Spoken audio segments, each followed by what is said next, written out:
15 TV tuko na Abu, mwandishi wa habari. Tuko hapa kwa ajili ya kuzungumza kile ambacho kilitokea jana. Bwana Clement Walid Mzize amepewa tuzo ya goli bora. Goli ambalo alifunga dhidi ya TP Englebe Mazembe hapa Dar es Salaam. Kama mwandishi wa habari, tukio ambalo limetokea kwa Clement Mzize ni fahari kiasi gani kwa Tanzania?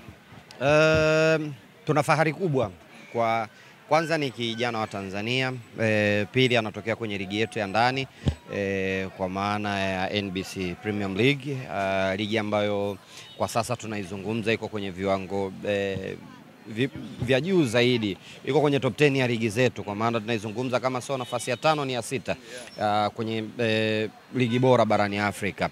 Kwa hiyo kama mwandishi ambaye niko sehemu ya nchi hii, niko sehemu ya jambo hili, kwangu mimi ni fahari kubwa sana, kwa sababu ya aliyefanya hivi ni kijana wa Tanzania, ni kijana ambaye tunaamini ana potential kubwa sana. Ukienda kuangalia sakata lake la usajili lilivyokuwa, unaona ni kwa namna gani mtu ambaye ana potential, na taratibu tunaendelea kuingia huko kwenye tuzo za CAF. Kwa maana tulikuwa tuna Shomari Kapombe ambaye aliingia walau hata kwenye kinyang'anyiro, lakini tulikuwa tuna Simba Sports ambayo iliingia kwenye kinyang'anyiro cha kuwania timu bora. Hii ni ishara ya kukuonesha kwamba kadri siku tunavyozidi kwenda ndivyo mpira wetu unavyozidi kuwa. Ilikuwa ni nadra kuyaona matukio haya. Tulishamuona Mbwana Samata akichukua tuzo ya mchezaji bora wa ndani wanaocheza Afrika. Huyu ni kijana wa Kitanzania lakini hakuwa kwenye ligi yetu. Ikaja kuwa nzuri zaidi Pape Osman Sako, sio kijana wa Kitanzania lakini alitokea kwenye ligi yetu, alichukua goli bora. Now tunamzungumza Clement Mzize, amefanikiwa kuchukua hii tuzo ya goli bora. Kwa hiyo kama Watanzania tunapaswa kuwa proud na kijana wa Kitanzania, tunapaswa kuwa proud na matukio kama haya yanayotokea mara kwa mara, kwa sababu ndio process ya mpira wetu. Tunamuona Engineer Hersi yuko kwenye kamati kubwa za FIFA, tunamuona Rais Karia yuko kwenye nafasi kubwa za FIFA, rais wa shirikisho la soka, rais wa kamati ya soka la wanawake yuko kwenye nanili kubwa tu za FIFA. Kwa hiyo ni process ya mpira wetu, taratibu tunazidi kusogea na tunazidi kuingia kwenye maeneo mbalimbali ya mpira. Abu, kulingana na hiki ambacho kinaendelea, tunaweza kusema ni tayari nyota njema na iwakia Tanzania kwenye uga wa michezo?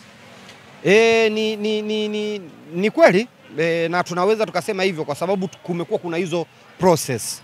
Tunavyozungumza sasa hivi hapa tunaelekea kwenye hamasa za Simba, lakini Simba ambayo si chini ya misimu 6-7 imeingia robo finali, imekuwa na consistency, kwa maana tokeo ameanza kwenye michuano hii ya Afrika wamekuwa wakiingia robo finali. Msimu uliopita wamecheza finali. Kwenye hii misimu 10 hapa ambayo tunazungumza, vilabu vya Tanzania viwili vimeshacheza finali, kwa maana nazungumzia Simba na Yanga wameshacheza finali. Kwa hiyo tunaona hii ni process ambayo iko ndani yetu, kwa maana ile nyota njema wanasema uanza asubuhi, ndio hiki ambacho kipo, na naamini baada ya miaka kadhaa kuna maparedi ambayo yanafanyika hapa ya ubingwa wa ndani, lakini naamini baada ya miaka kadhaa hapa tunavyozungumza sasa hivi tutafanya paredi ya kimataifa. You never know.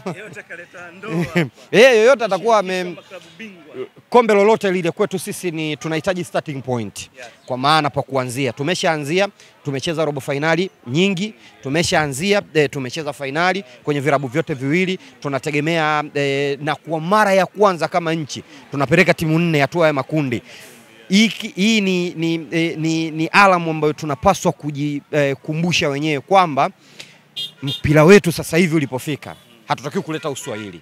Tunatakiwa tu keep kwenye hii standard, kwa maana unamzungumza Singida ambaye amekwenda robo final hatua ya makundi. Azam kwa miaka mingi amestruggle, lakini kwenye historia yake kwa mara ya kwanza Simba Yanga wanacheza klabu bingwa hatua ya makundi, na kuna uwezekano, kwa mimi ninavyodhani, tunaweza tukawa tuna timu mpaka 3 ambazo zinaweza kwenda hatua ya robo finali. Kwa hiyo tunapaswa kujivunia kwenye hili, kwa sababu ile process ya mafanikio ya mpira inaanza taratibu na kuendelea.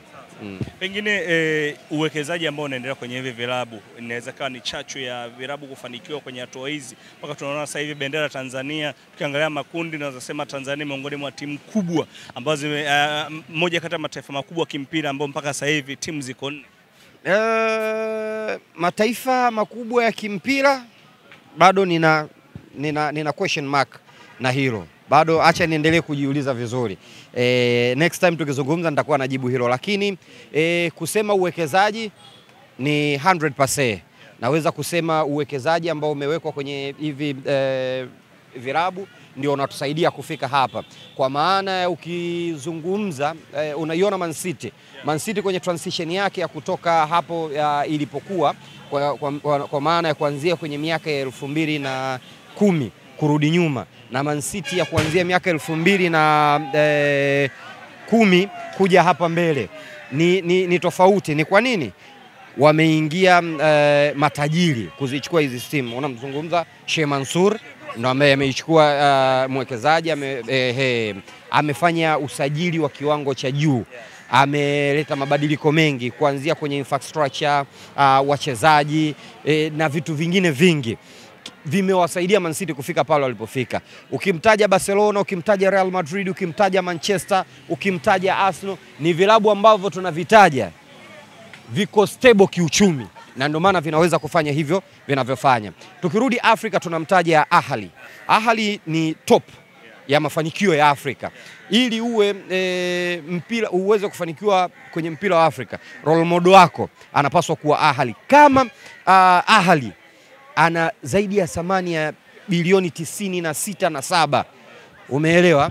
Ni pesa nyingi. Kwa hiyo unaona uwekezaji ambao wameweka Ahly umewasaidia, na ndio tunarudisha kwetu.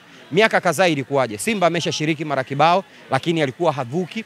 Yanga ameshashiriki mara kibao lakini alikuwa havuki. Lakini amekuja Ghalib Mohamed Said, amekuja ameweka hela, amekuja Mohamed Dewji ameweka hela kwenye hivi vilabu. Quality ya wachezaji, quality ya viongozi wanaokuja kwenye mpira wetu imekuwa.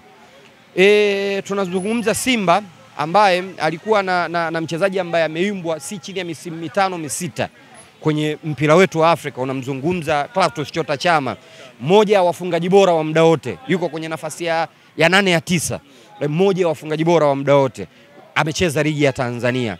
Unazungumza wachezaji ambao Musa Pinpin Kamara, golikipa namba 1 wa Guinea. Unamzungumza Djigui Diarra, golikipa namba 1 wa Mali.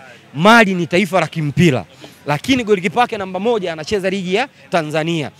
Ligi ya Tanzania sio kwamba Diarra amechagua kuja huku, ni uwekezaji na mshahara mzuri anaolipwa na klabu ya Yanga. Musa Pinpin Kamara sio kwamba amejileta huku, hapana, ni uwekezaji na mshahara mzuri anaolipwa na Simba. Ukienda kuangalia quality ya wachezaji wetu mmoja mmoja, usajili unaofanyika, unaenda kugundua kwamba tuna ligi yetu sasa hivi uwekezaji umelipa. Story moja nzuri tu Jones.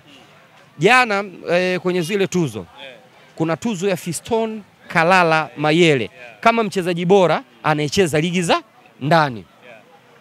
Fiston Kalala Mayele miaka 2 nyuma alikuwa kwenye ardhi ya Tanzania. Ni product ambayo imetokea kwenye ardhi ya Tanzania.